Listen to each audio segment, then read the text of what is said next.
வணக்கம் நண்பர்களே, welcome to the show. வணக்கம். இன்னைக்கு மத்தியானம் நடந்த கலவர வீடியோவை நீங்க எல்லாரும் பார்த்திருப்பீங்க. உங்களுடைய கமெண்ட்ஸ் தான் எங்களுக்கு வந்து ஆதரவா இருக்கு. உங்க எல்லாருக்கும் எங்களுடைய நன்றியை தெரிவிச்சுக்கிறேன். இப்படிதான் வந்து தற்கொலை குஞ்சுகள் வந்து ஊருக்குள்ள சுத்திட்டு இருக்கானுங்க. பதில் சொல்ல தெரியாது. என்னன்னா, நீ கேள்வி நான் பதில் சொல்ல மாட்டேன். ஃபர்ஸ்ட் ஆஃப் ஆல் உன்னை கேள்வியை கேட்க விட மாட்டேன். அசிங்கமா நான் திட்டுவேன், அசிங்கமா பேசுவேன், கேவலமான வார்த்தைகள்ல பேசுவேன். இப்படிதான் வந்து தற்கொலை குஞ்சுகள் சுத்துறானுங்களே தவிர்த்து, டேய் கேள்வி கேள்றா நாங்க பதில் சொல்றோம், கேள்வி கேள்றா நாங்க பதில் சொல்றோம், கொலை மிரட்டல் விடுவாங்க. கொலை மிரட்டல் தான் விடுவானுங்க. நீங்க எங்களுக்கு ஆதரவா இருந்ததுக்கு ரொம்ப நன்றி. கவலைப்படாதீங்க, சட்டம் தன் கடமையை செய்யும் என்பதை தெரிவித்துக் கொண்டு இன்னைக்கு நிகழ்ச்சியில நம்ம என்ன பேச போறோம்னு பாத்தீங்கன்னா, லெஃப்ட் ஹேண்ட் டீலிங்னு ஒன்னு சொல்லுவாங்க. லெஃப்ட்லயே செந்தில் பாலாஜி என்ன பண்ணிருக்காருன்னா, 3 days கடும் உழைப்புக்கு பிறகு, ஏன்னா இந்த துயரத்தை வந்து எஃபெக்டிவா ஹேண்டில் பண்ணது யாருன்னு பாத்தீங்கன்னா Senthil Balaji and his team. S of course அரசாங்கம், பட் செந்தில் பாலாஜியின் மேற்பார்வையில தான் எல்லாமே நடந்துச்சு. அந்த 41ல ஸ்டாப் பண்ண முடிஞ்சிச்சு அப்படின்னா கண்டிப்பா வந்து இவங்களால தான் முடியும். கண்டிப்பா அப்கோர்ஸ். சோ அவர் வந்து பாத்தீங்கன்னா எல்லாத்தையும் கிளியர் பண்ணிட்டு இப்போ வந்து இன்னைக்கு வந்து பிரஸ் மீட் கொடுத்திருக்காரு. பிரஸ் மீட்னா 5 நிமிஷம் 10 நிமிஷம் எல்லாம் கிடையாது. நீங்க என்ன கேள்வி கேக்குறீங்களோ கேளுங்க, பதில் சொல்றதுக்கு நான் தயார். நம்ம எப்படி மத்தியானம் நின்னோம், கேள்வி கேட்கறவங்க கேளுங்க, பதில் சொல்றதுக்கு நான் தயார்ன்ற மாதிரி அவர் வந்து பதில் சொல்லியிருக்காரு. அந்த பதில் எல்லாம் பார்க்கும் போது ஆக்சுவலா அப்படி இல்லங்க, ஸ்லோவா இருக்கு. பட்டு பட்டு பட்டு பட்டு பட்டுன்னு யாரு தெரியுமா அச்சிருக்காரு? விஜய் அச்சிருக்காரு. அது எப்படி சொல்லுறதுன்னா, ஒரு முதிர்ச்சி பெற்ற அரசியல்வாதி ஒரு பிரஸ் மீட்டை எப்படி ஹேண்டில் பண்ணணும் அப்படின்றத விஜய் அவர்கள் பிரஸ் மீட்டே சந்திச்சது இல்ல. அது வேற டிபார்ட்மெண்ட். வெறும் வந்து ஒரு கேமராவை முன்னாடி வச்சுட்டு அந்த டெலிபிராம்ப்ட முன்னாடி வச்சுட்டு ஒரு டயலாக் டெலிவரி மாதிரி ஒரு ஸ்கிரிப்ட் எழுதி கொடுத்தா பேசிட்டு போறவர் தான் விஜய்.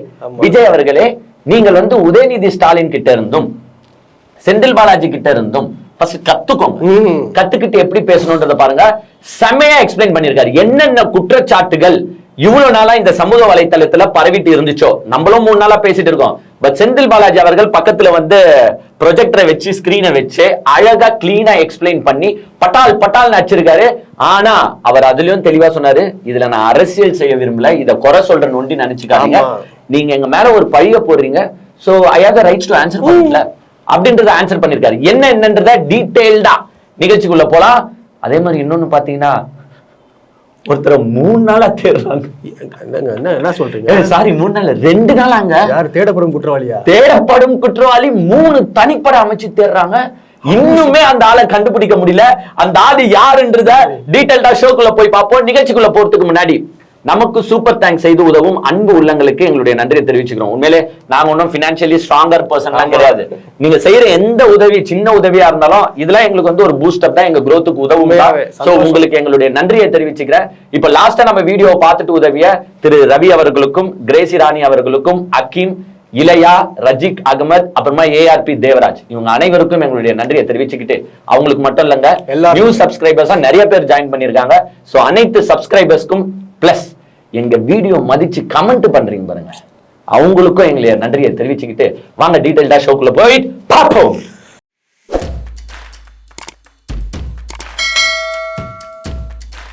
அதாவது பிரஸ் மீட் ஸ்டார்ட் பண்றதுக்கு முன்னாடி அவர் வந்து டீசென்ட்டா சொல்லிட்டாரு. எது விஜய் மாதிரி இந்த அரசியல் எல்லாம் பண்ணல. சிஎம் சார், நான் பழி வாங்குறீங்களா? நான் வீட்லயும் ஆபீஸ்லயும் தான் இருப்பேன், வந்து என் மேல வேணா கை வைங்க, என் தொண்டர் மேல கை வைக்காதீங்க அப்படின்னு அரசியல், சினிமா டைலாக், அரசியல் இல்ல. இந்த படத்துல எல்லாம் பாத்தீங்கன்னா சொல்லுவாருங்க பாத்தீங்களா, என்ன தாண்டி தாண்டா நீ எங்க அண்ணனை தொடணும், அந்த மாதிரி இவரை தாண்டி தான் வர்ச்சுவல் வாரியர்ஸ் தொடணுமா. இவரை தாண்டி அந்த வர்ச்சுவல் வாரியர்ஸ் எல்லாம் நல்லவனா இருந்தா பரவாயில்ல, படு கேவலமானவங்க, படு அசிங்கமா பேசுறவங்க நிறைய பேர் சொல்றதே என்னன்னா, எல்லா லேடிஸும் வீடியோஸ்ல கமெண்ட் பண்ணவே பயப்படுறாங்க. டிவிகேக்கு எதிராக யார் போஸ்ட் பண்ணாலும் அசிங்கமான வார்த்தைகள் தான். உதாரணத்துக்கு ஓவியாவை பத்தி பேசிருந்தா, அப்புறமா ஜிபி முத்து அவங்க வீடியோ போட்டதுக்கு அவங்க வைஃப் எப்படி எல்லாம் கேட்டாரு. சோ இந்த வர்ச்சுவல் வாரியர்ஸ்க்கு தெரிஞ்சதே அசிங்கமா பேசுறது, இவங்களை கைது பண்றதுக்கு இவரை தாண்டி நம்ம போகணுமா அப்படின்ட்டு ஒரு அரசியல் பண்ணிட்டு, அது ஏன் அவர் சொன்னார் தெரியுமா, கலவரமாக்கணும். விஜயோட நான் உண்மையிலே விஜய்க்கு சில டைம்லாம் ஃபீல் பண்ணிருக்கேன், சே நேரா அந்த மனுஷனை போட்டு இப்படி பேசின்னு இருக்கணும். ஆனா நேத்து அந்த வீடியோ பார்த்த பிறகு நாங்க மட்டும் கிடையாதுங்க, என்டையர் தமிழ்நாடு மக்களே, என்னடா மனுஷன் படுக்காவலமா இருக்கியா, ஒரு 41 பேர் நீ வந்து இப்படி பேசிட்டு வீடியோ போட்டு ஒரு அரசியல் பழிய தூக்கி போட்டு போறியே அப்படின்னு நிறைய பேர் கேட்டாங்க. ஒருத்தரோட மன்னிப்புக்கு உங்களை அதுக்கு முன்னாடியாச்சும் நல்லவன் நினைச்சிருந்தாங்க. அவங்க வந்து உங்களை கை கழுவி விட்டுட்டார்கள் தமிழ்நாட்டு மக்கள். இனிமேட்டு நீங்க நடு ரோட்ல நிக்க வேண்டியதுதான். நீங்க பிஜேபி கூட போய் நின்னாலும் சரி, ஏடிஎம்கே போயிட்டாருங்க சரி, காலி தான் உங்களுது. சோ அவங்க வந்து கேட்ட கேள்விகளை இன்னைக்கு செந்தில் பாலாஜி அவர்கள் வந்து டீடைல்டா பேசியிருக்காரு. விஜய் பேசுறத வச்சும் பேசியிருக்காரு. ஆனா ஸ்டார்டிங்க செந்தில் பாலாஜி சொல்லிட்டாரு, ஏங்க இதை நான் அரசியல் பண்றேன்னு நினைக்காதீங்க, நீங்க வந்து கேள்விகளை கேக்குறீங்க, அதுக்கு பதில் சொல்ல வேண்டிய கட்டாயம் எனக்கு. அதே மாதிரி இதுல நான் குறை சொல்ற மாதிரி இருந்தால் குறை சொல்றேன் மாதிரி நினைக்காதீங்க, கருத்தா வச்சுக்கோங்க, அவ்வளவுதான் சொல்லிட்டு ஸ்டார்ட் பண்ணாரு. பிரஸ்ல தானே எப்பா சுத்தி மைக்கியா அது சொல்றேன். நம்ம திமுக காரங்க இல்லப்பா, ஒண்ணு தெரிஞ்சு திமுக காரங்க எப்பவுமே அந்த போனை வச்சுட்டு ஒரு 10 டேக்கு 15 டேக்கு முன்னாடி டெலிபிராம்ட வச்சு பேசுறது, அசைக்கலாமா கைய காட்டலாமா அப்படிலாம் யோசிக்க மாட்டாங்க. என்ன வருதோ அப்படியே வந்து எல்லா மைக்க வைங்க, கேள்வி கேளுங்கன்னு அப்படிதான் ஸ்டார்ட் பண்ணாரு. சோ விஜய் மாதிரி பேசல, அதை அப்படியே அங்க விட்டு என்ன கேட்டிருக்காங்கன்னு பாத்தீங்கன்னா, ஸ்டார்ட் பண்ணும் போதே அவர் வந்து ஆரம்பிச்சார். ஃபர்ஸ்ட் வந்து பிளேஸ் தான் அங்க பிரச்சனை. பிளேஸ் பிரச்சனையை வந்து பத்திரிகையாளர்கள் கேட்கறாங்க, ஏங்க அந்த இடத்த கொடுத்துருக்கீங்களே, இது எப்படி சரின்னு பார்த்து கொடுத்தீங்களா அப்படின்னு கேட்கும்போது, அவங்க கேட்ட இடத்தை நீங்க கொடுக்காம இந்த இடம் கொடுத்தீங்களாமே அப்படின்னு கேக்குறாங்க. ஆமா, எது லைட் ஹவுஸ் உழவர் சந்தா அவங்க கேட்டது, நீங்க கொடுத்தது இந்த வேலுநாச்சியபுரம், ஏன் கொடுத்தீங்கன்னு கேளு. அவரே என்ன சொல்றாரு, இங்க நீங்க பத்திரிகையாளர் தான், இந்த ஊரு வட்டாரத்தை சுத்தி வந்தவங்க தான், எல்லாம் தெரிஞ்சு எல்லா ஊரும் தெரியும், எல்லா இடமும் தெரியும். கரூர்ல அவங்க கேட்ட லைட் ஹவுஸ் ரவுண்டானாவையும் உழவர் சந்தையும் எடுத்துக்கோங்க, இந்த வேலுநாச்சியபுரத்தை எடுத்துக்கோங்க, எது பெரிய பிளேஸ் அப்படின்னு சொல்லுங்க. நீங்களே போய் ஆராய்ஞ்சிட்டு மக்கள் கிட்ட சொல்ல வேண்டியது உங்களுடைய கடமை. ஏன் நீங்க சொல்லாம இருக்கிறதே தப்பு. எந்த மீடியால என்ன ஏங்க நீங்க கேட்ட 2 பிளேஸே சின்னதுங்க, டிஎம்கே அரசு ஒதுக்குன பிளேஸ் தாங்க பெருசுன்னு யாருன்னா சொன்னீங்களா? ஒருத்தர் கூட சொல்ல, ஒரு மீடியா கூட சொல்ல. ஏன் சொல்ல? கரெக்ட் தானே? ஏன்னா அந்த லைட் ஹவுஸ் ரவுண்டானா பக்கத்துலயே அமராவதி ஆறு இருக்கான். அது எனக்கு தெரியாது, அவர் சொல்லிதான் தெரியும், நம்ம கரூர்காரங்க இல்ல. அமராவதி ஆறு இருக்கான், கொஞ்சம் நினைச்சு பாருங்களேன். இவங்களை விட்டு இருந்தா அந்த லைட் ஹவுஸ் ரவுண்டானாவில இவங்க மீட்டிங் நடத்த அனுமதி கொடுத்து இருந்தா எல்லாம் அமராவதி ஆறுல தான் ஜனங்க இருப்பானுங்க, போயிட்டு இருப்பானுங்க, அப்படியே போயிட்டு இருப்பானுங்க அடிச்சுக்கிட்டு. ஏன்னா இவனுங்களா சொல்ற பேச்ச கேட்கறவனுங்களா இவனுங்க? அமராவதி ஆறே ரொம்பிட்டு இருக்கும். சோ இந்த உயிர் பலி ஜாஸ்தி ஆகிருக்கும். பிளஸ் அந்த லைட் ஹவுஸ் ரவுண்டானால வந்து மிஞ்சி போனா 3000 பேர் தான் நிக்கும், அவ்வளவுதான். 3000 to 5000 பேர். நீங்களே போய் செக் பண்ணுங்க, நீங்களே கேளுங்கன்றாரு அவரு. கரெக்டா இல்லையா? கரெக்ட். உழவர் சந்தையில மேக்சிமம் 5000 பேர் நிக்க முடியும், இவ்வளவுதான் நிக்க முடியும். அதனால இப்ப ரீசெண்டா எடப்பாடி அவர்கள் மீட்டிங் நடத்திட்டு போயிருக்காரு. அந்த இடம் வந்து பப்ளிக் மீட்டிங்ஸ் அலோவ் பண்ணிருக்கோம் சரின்ட்டு வேலுநாச்சிபுரம் பெஸ்ட். ஏன்னா ஒரு மீட்டிங்கை யார் நடத்துறீங்களோ, ஒரு ஈவெண்ட்டை யார் நடத்துறீங்களோ, அவங்க எத்தனை பேருக்கு பெர்மிஷன் கேக்குறீங்களோ, எப்படி எத்தனை பேர் பெர்மிஷன் கேக்குறீங்களோ வருவாங்க, அதுக்கேத்த மாதிரி தான் எங்களால அலோகேட் பண்ண முடியும். இப்போ ஒண்ணும் இல்லைங்க, நான் முப்பெரும் விழா நடத்தினேன், நான் 2 லட்சம் பேருக்கு கணக்கு போட்டா ஒரு 2.5 லட்சம் பேர் வந்தாங்க. நான் போய் இந்த வேலுநாச்சியாபுரம் தெருத்துல நடத்த முடியுமா? நடத்த முடியாது. சோ பிளேஸ கேக்குறது யாரு? விஜய் ஆர்கனைசர். சோ நான் வந்து இந்த ஒரு பிரைவேட் பிளேஸ் வாங்குறேன், அந்த பிரைவேட் பிளேஸ் இது வாடகைக்கு எடுத்து நாங்க நடத்துறேன். சோ பிளேஸை கேட்க வேண்டியது அவங்களுடைய கடமை. 10,000 பேர் தான் வருவாங்க. அப்போ நீங்க கேட்கும் போது ஒரு அரசாங்கம் திங்க் பண்ணும், 10,000 ஓகே, அப்ப அலோகேட் பண்ணுங்க, ஒரு 15,000 20,000 வந்தாலும் மேனேஜ் ஆயிட்டா ஓகே பண்ணுங்க. சோ இது யார் கேட்க வேண்டியது? நீங்க ஓபன் பிளேஸ் கேட்டீங்களா? கேட்கவே இல்லையா? கேட்டீங்களா? புஷியானந்த் கேட்கவே இல்ல. இப்ப புஷியானந்த் சமூக வலைதளத்துல என்ன சொல்றாங்க, 1.5 லட்சம் ஸ்கொயர் ஃபீட்ல ஏதோ லேண்ட் கேட்டாங்களாமே, நீங்க தான் தரலையாமையா? 1.5 லட்சம் ஸ்கொயர் நீங்க தான் தரலையாமே? இல்லப்பா, லேண்ட் விக்கிறாங்களா இல்ல என்ன ரெசிடென்ஷியல் ஏரியா? இந்த வாட்ஸ்அப் ஃபார்வர்ட்லயே சுத்துறானுங்க, உண்மை என்னன்றது இவங்களுக்கு தெரிய மாட்டுது. சோ அவர் வந்து தெளிவா எல்லாத்தையும் எக்ஸ்பிளைன் பண்ணிட்டாரு. இது ஆக்சுவலா அவர் நடத்தின பிரஸ் மீட்டை பத்திரிகையாளர்கள் உங்க நியூஸ்ல ஸ்ப்ரெட் பண்ணணும். ஏன்னா உண்மை அதுதான். நெக்ஸ்ட் ஒரே கேள்வி கேட்டாரு, எனக்கே வந்து பலாருன்னு ஒரு சவுண்ட் வந்துச்சு. ஏங்க அந்த மீட்டிங் நடந்து முடிஞ்ச பிறகு எல்லாரும் வீடியோ போக்கஸ் பண்ணீங்களா அந்த இடத்துல? உங்க கண்ணு முன்னாடி தெரிஞ்சது கிழிஞ்சு போன ட்ரெஸ்ஸும் செருப்பு மட்டும் தான் தெரிஞ்சிருக்கும். ஏன்னா அவன் துண்ட காணும் துணிய காணும், செருப்பு மட்டும் தான் தெரிஞ்சிருக்கும். கிட்டத்தட்ட 1000 இருந்து 2000 ஸ்லிப்பர் நீங்க பாத்திருப்பீங்க. கட்சி கொடி 2000 ஸ்லிப்பர். ஒரு இடத்துலயாச்சு வாட்டர் பாட்டில நீங்க பாத்தீங்களா? ஒரே கேள்விப்பா, இப்ப பதில் சொல்லுங்க, யாராச்சும் பதில் சொல்லுங்க. 2000 ஸ்லிப்பர் செதறி கிடைக்குது, ஒரு எம்டி வாட்டர் பாட்டில் நீங்க பாத்தீங்களான்னு கேக்குறாரு. ஏன் அந்த கொஸ்டினை ரைஸ் பண்றாருன்னா, அங்க இருந்த அவ்வளவு மக்களுக்கும் தண்ணி கொடுக்கவில்லை, தண்ணீர் தட்டுப்பாடு. எங்க நான் ஒண்ணுன்னு சொல்றேன், இவனுக்கு உடனே வந்து வாட்டர் பாட்டில் எடுத்துன்னு வருவாங்க, இதோ பாருங்க டிஸ்ட்ரிபியூட் செய்யப்பட்டதுன்னு. எங்க அவன் 10 மணில இருந்து நிக்கிறான், 7 மணி வரைக்கும் நின்று இருக்கான். 20,000 பேர் 25,000 30,000 பேர் வந்திருக்கான். ஆளுக்கு ஒரு வாட்டர் பாட்டில் போட்டாலே 30,000 வாட்டர் பாட்டில். 30,000 water bottle குத்தீங்களா? இல்லன்னா என்ன செஞ்சிருப்பீங்க, ஒரு அரை ஹவர் கொண்டு வாட்டர் பாட்டில குடுத்திருப்பீங்க. அதுக்கப்புறம் அவன் மத்தியானம் இருந்திருக்கான், சாயங்காலம் இருந்திருக்கான், மத்தியானம் ஃபுட்டு கேட்டீங்க. அவர் கேட்கிறாரு, ஏங்க நாங்க ஒரு மீட்டிங் ஈவெண்ட் நடத்துறோம்னா ஃபுட்டோ ஸ்நாக்ஸோ ப்ரொவைட் பண்ண வேண்டியது எல்லாமே இருக்கணும், அந்த கட்சியோட பொறுப்பு. இன்னைக்கு வந்து நம்ம பேட்டி எடுக்கும் போது ஒரு தற்கொலை ஒண்ணு கேட்டுச்சு, நீங்க ஏன் சாப்பாடு போடல, நீங்க ஏன் தண்ணி குடுக்கலன்னு. இதுனா அரசாங்க விழாவா? சாப்பாடு போட்டு தண்ணி கவர்மெண்ட் கொடுக்கறதுக்கு ப்ரொடெக்ஷனோ நீங்க என்னென்ன கேக்குறோம் அதுதான் பண்ண முடியும். சாப்பாடு தண்ணி எல்லாம் கொடுக்க வேண்டியது ஈவெண்ட் ஆர்கனைசர்ஸோட பொறுப்பு. நான் 30 பேர் விழா நடத்தினேன், நான் எல்லாமே கொடுத்தேன், நீங்க கொடுத்தீங்களான்னு கேட்கிறாரு. அவ்வளவு தண்ணி ப்ரொவைட் பண்ணீங்களா? சோ மக்கள் மோஸ்ட்லி அங்க மயக்கம் போட்டு விழுந்தது காரணம் உங்களாலதான். கண்டிப்பா. ஏங்க நான் இது மறுக்க முடியாது, உண்மை. ஒரு பாயிண்ட் சொல்லிட்டு நான் இது குறையா சொல்றேன்னு ஒண்டி நினைக்காதீங்க. பதில் பேசினாங்களா? பதில் தான் சொல்றேன். இல்ல அவங்க ஆஃப் ஆயிட்டாங்க, வேற என்ன பண்ண முடியும்? ஏன்னா அவர் கரெக்டா சொல்றாரு. அவர் நெக்ஸ்ட் கேக்குறாரு, ஏங்க லைட் ஆஃப் பண்ணாரு? ஏய் இது நம்மளுக்கே தெரியாதுடா, நான் நோட்டீஸ் பண்ணல. அப்புறமா தான் நிறைய வீடியோஸ்ல பார்த்தேன், ஒரு மீட்டிங் ஸ்பாட்டுக்கு ஒரு 500 மீட்டருக்கு முன்னாடி என்ன பண்ணிருக்காருன்னா லைட் ஆஃப் பண்ணிட்டு ஸ்கிரீனை இழுத்து விட்டுட்டு உள்ள போயிட்டு இருக்காரு. இது சத்தியமா எனக்கு தெரியாது, நீங்க நம்ம வீடியோஸ் பாத்திருப்பீங்க, நாங்க இத நோட்டும் பண்ணல. ஏன் அந்த 500 மீட்டருக்கு உள்ள போயிட்டாருன்னா அப்பதானே அந்த 500 மீட்டர் வரைக்கும் இருந்த மக்கள் இவரை பார்க்கலன்ட்டு ஸ்பாட்டுக்கு வருவான். எப்படியாப்பட்ட கேவலமான புத்தி பாருங்க, சைக்கோ புத்திங்க. அது வரைக்கும் வந்தாரப்பா, அந்த ரவுண்டானா வரைக்கும் வந்தாரா, லைட் போட்டு தான் வந்தாரா. மீட்டிங் ஸ்பாட்டுக்கு 500 மீட்டர் இருக்கான், போலீஸ் கீலீஸ் யாருமே உள்ள போங்கன்னு சொல்லலையா.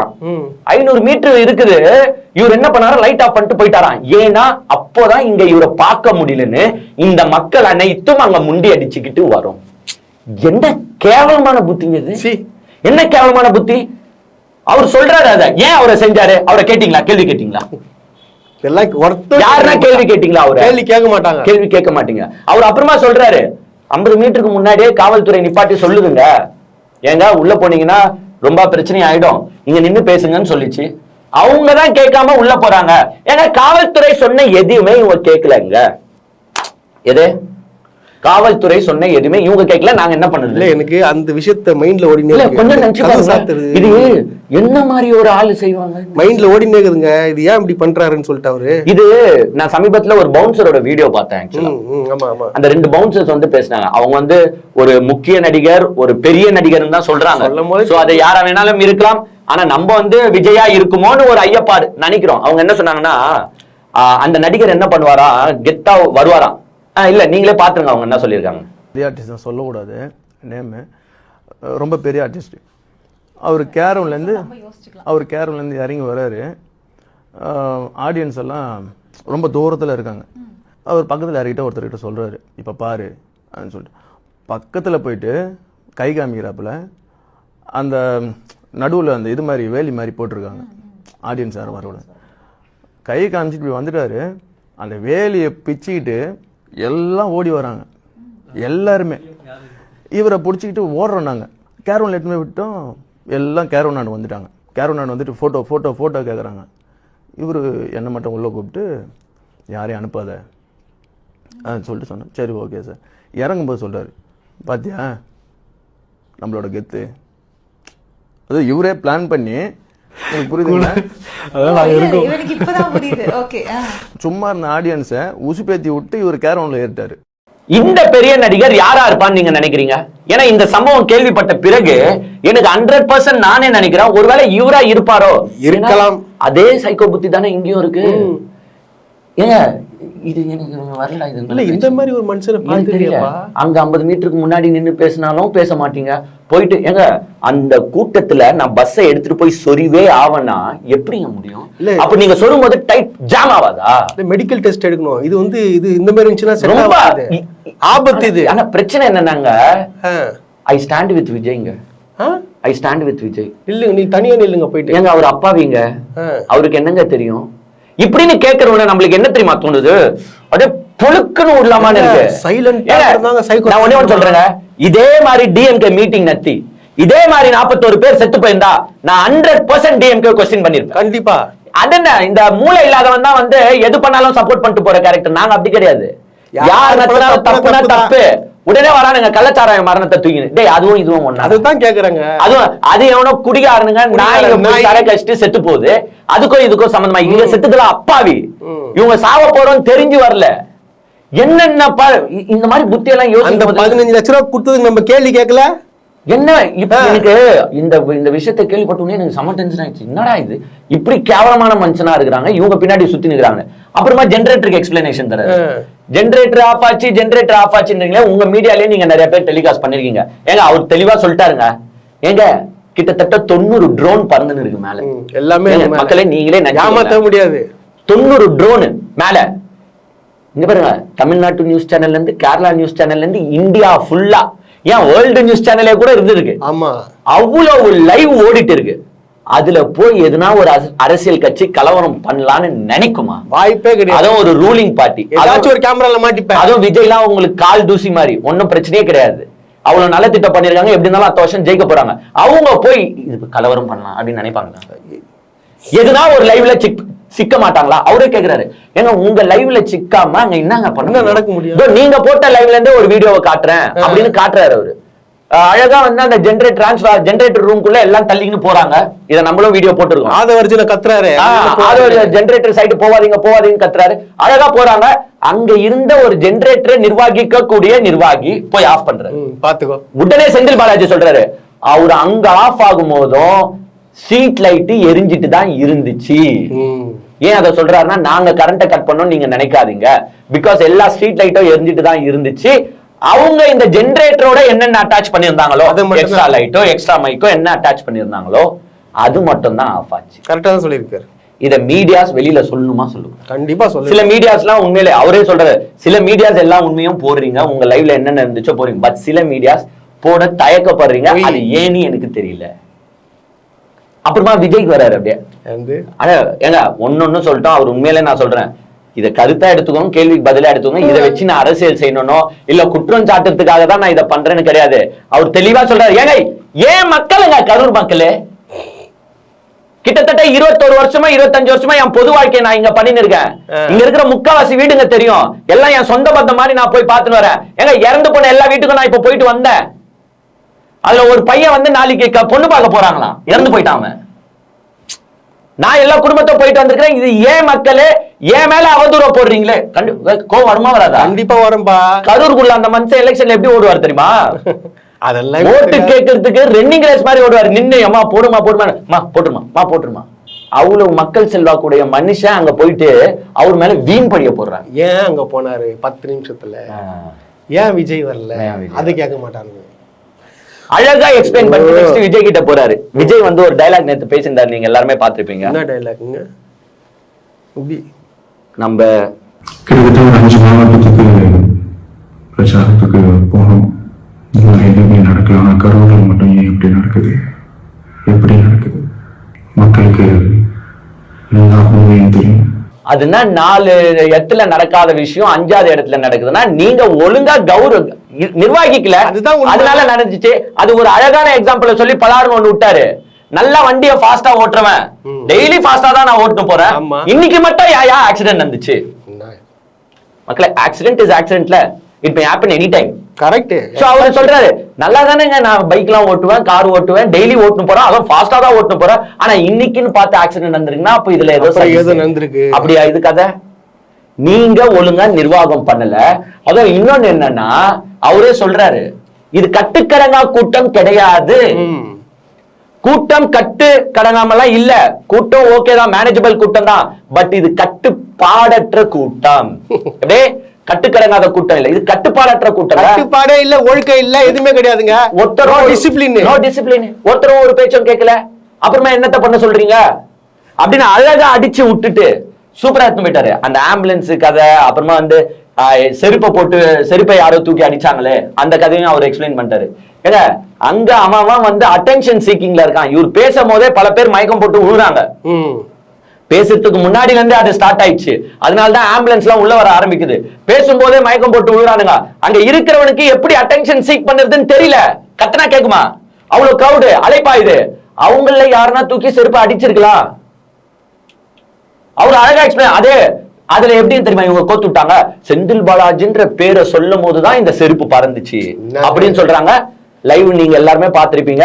அவர் பேசின 19 நிமிஷம், ஐ மீன் 19 நிமிஷம் அவர் பேசல, அவர் நின்னாரு. அததான் சொல்றாரு, அவர் இருந்தது மொத்தம் அங்க 19 நிமிஷம் தான். என்ன பத்தி பேசினது 16வது நிமிஷம். ஆனா இவர் மேல செருப்பு வந்ததோ அது வந்ததோ 6வது நிமிஷமோ 7வது நிமிஷத்துல வந்துச்சு. டைம் ஃப்ரேமோட போட்டு காட்டாரு. ஒன்னும் எஸ்கேப் ஆக முடியாதாங்க. எல்லாமே டீடைல்ஸ் டைம் ஃப்ரேமோட போட்டு காட்டுறாரு. 6வது 7வது நிமிஷத்துல தான் வந்திருக்கு. அங்க அப்ப மயக்கம் போட்டு விழுறாங்க. அப்ப அவங்க என்ன பண்ணிருக்காங்க, கத்தி தண்ணி கிடைக்கல, கத்தி எப்படி தூக்கின்னு போறதுன்னு தெரியல, அதனால செருப்பு கையில என்ன பாக்குது, கையில என்ன இருக்கும், கையில ஒருத்தன் சட்டையை கழட்டி அடிக்க முடியாது, பேண்ட கழட்டி அடிக்க முடியாது, துண்டையே தூக்கி அடிக்க முடியுமா முடியாது, போனை தூக்கியும் போட முடியாது. சோ இங்க ஒரு உயிர் உழுதுன்றது அவன் காட்டணும். அவன் என்ன பண்ணுவான், ஸ்லிப்பரை தூக்கி அடி. யாராச்சும் பாப்பாங்களா எங்களை காப்பாத்தாங்கன்னு கேக்குறான் அவன். ஆம்புலன்ஸ வர சொல்லுங்க. பாவம் உயிருக்கு போராடுறவன் என்ன பண்ணுவான். சோ அவ்வளவு ஆம்புலன்ஸ் வந்துட்டு போகுதுன்னா அங்க மயக்கங்கள் விழுந்தே இருக்காங்க, நடந்தே இருக்கு. ஆம்புலன்ஸ்க்கு ஒண்ணே வந்து தெரிஞ்சுக்கோங்க, ஆம்புலன்ஸ்க்கு இவங்க தான் போன் பண்ண அவங்க தான் போன் பண்ணன்றது ரூல்ஸே இல்ல. யாருன்னா போன் பண்ணலாம். ஆம்புலன்ஸ் திடீர்னு கட்சிக்காரனா அவன் ஆம்புலன்ஸ்க்கு அடிப்பான், தாவேக்காரனே அடிச்சிருப்பான், இல்லன்னா அங்க இருக்கிற பொதுமக்களை 108க்கு சல்லுன்னு அடிப்பாங்க. ஆம்புலன்ஸ் ரெடியா இருக்கு. ஆம்புலன்ஸ் என்ன எங்க வந்து அமெரிக்கால இருந்து வராது, லேட் ஆகுறதுக்கு. அங்கேயே ஆம்புலன்ஸ் ரெடியா பண்ணி வச்சிருப்பாங்க. எப்படி இருந்தாலும் நாமக்கல்லையும் மயக்கம் போட்டு வந்தீங்க, எல்லாத்திலயும் மயக்கம் போட்டு தான் வருவீங்க, கண்டிப்பா உருவாங்க. இதுல பவுன்சர் பக்காவா தெரிய சொல்றாரு, இந்த மாதிரி மைக் அடிச்சு விடுறாங்க, ஆம்புலன்ஸ் வழிவிட சொல்லுங்க, விஜய் கிட்ட சொல்றாரு மைக்ல சொல்றாங்க. நீங்க ஒருத்தன் மயக்கம் போட்டு உழுந்து அவனை தூக்கின்னு போறான் நின்னு மைக்ல பேசின்னு இருக்கீங்க. நீங்களாம் வந்து ஒரு தொண்டனை என்னன்னு நினைச்சிட்டு இருக்கீங்க. ஆனா உங்க தொண்டன் எப்படி தெரியுமா இருக்கிறான், உயிரை கொடுக்குற மாதிரி இருக்கு. We stand with Vijay. நீங்க பார்த்தமே, ஐயோ என்னத்தை இவனுங்க we stand with Vijay, we stand with விஜய்னு சொல்லலாம். சோ இவங்க போட்ட கேள்விகள் எல்லாத்துக்கும் அழகா பதில் சொல்லிட்டாரு. நெக்ஸ்ட் பத்திரிகையாளர் கேக்குறாங்க, நாங்க உங்க பேரு போட்ட அறக்கட்டளை பேரு போட்ட வாட்டர் பாட்டில்ஸ் எல்லாம் குத்திங்களாமே நீங்க கேக்குறாங்க. எவ்வளவு சூப்பரான கேள்வி இல்ல, செம்ம. இது குடுக்கூடாதா, மஸ்ட் நீடு கொஸ்டின் அவங்களுக்கு. சரி சரி. ஏயா மைக் எடுத்துட்டு போய் விஜய் வீட்டு முன்னாடி நின்னுக்கிட்டு, கேட்டாண்ட நின்னுக்கிட்டு, நீ வந்தாதான் நான் வீட்டை விட்டு போவேன், இங்க வந்து பாதிப்பை ஏற்படுத்தினது உங்களால, நீங்க ஒண்டி பிரஸ் மீட் இன்னும் தரல, மத்த எல்லாரும் பிரஸ் மீட்டை குத்துன்னு இருக்காங்க, வாங்கன்னு ஒரு வார்த்தை யாருன்னா கேட்டீங்களா? கேட்கல. ஆனா இவர்கிட்ட என்ன தெரியுமா நின்னு கேக்குறீங்க, வாட்டர் பாட்டில்ஸ்ல உங்க ஸ்டிக்கர் ஒட்டி இருக்காமே, அதுக்கு அவர் தெளிவா, அவரு பயப்படுற மனுஷன் கிடையாது, அவர் அசால்ட்டா சொல்லிட்டாரு, எங்க வாட்டர் பாட்டில்ஸ் நாங்க வந்து கூட்டத்துல போய் டிஸ்ட்ரிபியூட் பண்ணல, ஹாஸ்பிட்டல்ல அவ்வளவு மக்கள் பாதிக்கப்பட்டிருக்காங்க, அந்த நேரத்துல கடைகள் இல்ல, எங்க கிட்ட இருக்கிற வாட்டர் பாட்டில நாங்க டிஸ்ட்ரிபியூட் பண்ணோம், இதுல என்ன தப்பு, அதான் இதுல என்ன தப்புன்னு கேக்குறாரு. கரெக்ட். தண்ணி குடுக்கலன்னா தப்பு, தண்ணி எல்லாம் தர முடியாது, நீங்க வந்து டிவி கட்சிக்காரங்க நான் சொல்ல முடியும், இதுனா ஒண்ணும் புரியல எனக்கு, தண்ணி கொடுக்க கூடாது, தண்ணி கேக்குறாங்க, நாங்க தண்ணி டிஸ்ட்ரிபியூட் பண்ணோம். இப்படி கேக்குறவங்க என்ன பண்ணிருக்கணும்னா, ரெடியா கட்சிக்காரங்க வாட்டர் பாட்டில்ஸ்ல நீங்க கூட நீங்க கொடுக்க மாட்டீங்க, ஓட்டிங்களா எல்லாருமே, நீங்க எல்லாருமே ஓடிட்டீங்களே, டிவி கட்சிக்காரங்கல இருந்து யார் இருந்தா அவங்கள பாத்துக்கிறது யாருமே கிடையாது.